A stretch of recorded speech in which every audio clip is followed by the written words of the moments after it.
Okay, and Dana, just one for you. When you say that you're going to take care of Yoel Romero, what do you mean by that? Can you elaborate? What does that mean? That's between me and Yoel Romero. Well, Thanks for asking. That's between us. No, I know, but there is the precedent with Carlos Condit and GSP where... Is there? There's really not a precedent. There's different scenarios and different situations. But don't worry about what Yoel Romero's going to make. Me and Yoel will take care of that. All right, fair enough. Thank you.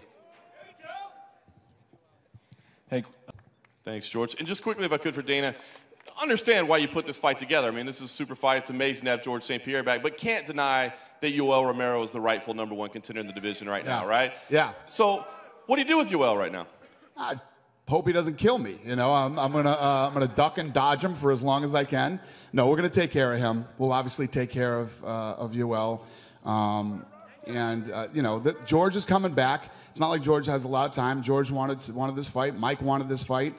I'm sure the fans want to see this fight, so we did it. I'll take care of Yoel. I'll handle it.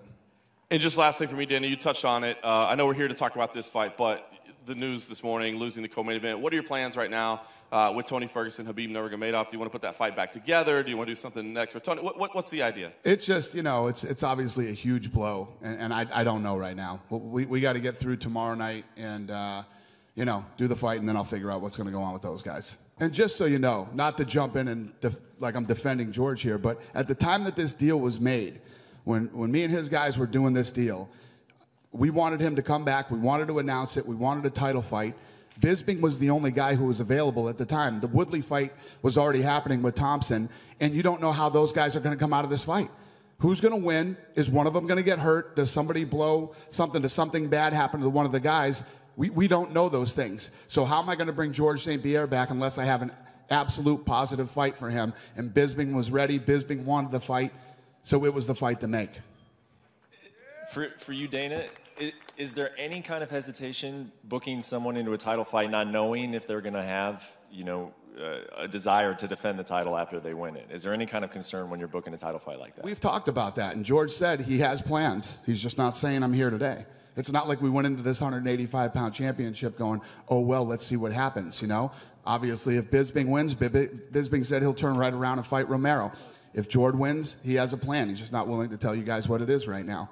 But he is willing to do many things. Obviously, we wouldn't be here today, and I wouldn't be in this position right now not knowing what George St. And Dana, if I can have your take on this, do you feel easier to kind of save you guys in the short term? Or? Well, you know, I mean, that's kind of a goofy way to put it, but, you know, if we didn't come to a deal, we didn't come to a deal, you know? The UFC is going to keep rolling and making fights and doing what we do.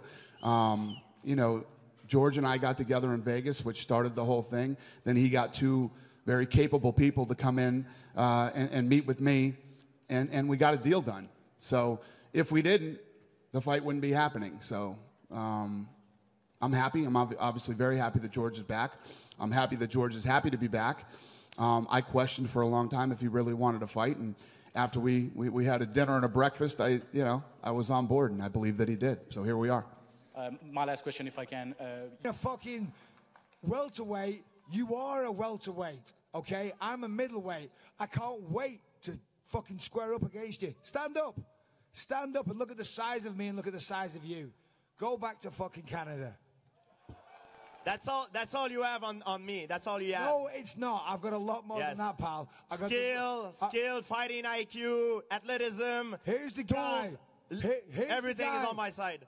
Oh, is it really? Height, reach, good looks, fucking accent, the jab, the punch, the kick, everything. George, listen, while you were away, because you were so scared of everybody taking steroids, I was man enough to still be fighting those guys. You went away, you went and fucking chased aliens. I don't know what you did. No one gives a fuck where you were or what you did. You're coming back, the sport is a different place, game over.